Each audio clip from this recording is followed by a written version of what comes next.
মুন্সিগঞ্জের শ্রীনগর থানা থেকে এজাহারভুক্ত আসামি যুবদল নেতা তরিকুল ইসলামকে ছিনিয়ে নেওয়ার প্রতিবাদে এবং যথাযথ বিচারের দাবিতে ঢাকা মহাসড়কে অবস্থান নিয়ে বলকের প্রতিবাদ কর্মসূচি করছে মুন্সিগঞ্জ বিরোধী ছাত্র আন্দোলনের নেতাকর্মীরা।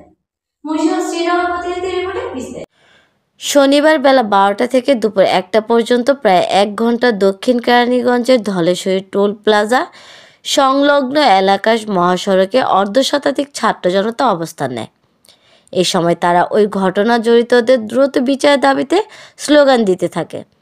এতে মহাসড়কে যান চলাচল বিঘ্নিত হয়ে মহাসড়কের উভয় প্রান্তে ২ কিলোমিটার এলাকায় যানজট দেখা দেয়। তবে জরুরি সেবা ও অ্যাম্বুলেন্স চলাচল করতে দেওয়া হয় প্রতিবাদ কর্মসূচির সময়।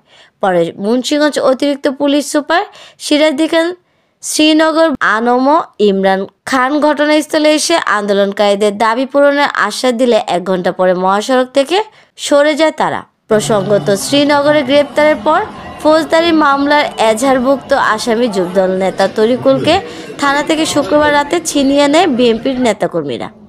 শুক্রবার রাত 10টার দিকে শ্রীনগর থানায় হট্টগোল করে ওই আসামিকে ছিনিয়ে নেয় বিএনপির অর্ধশতাধিক বিশৃঙ্খল নেতাকর্মী।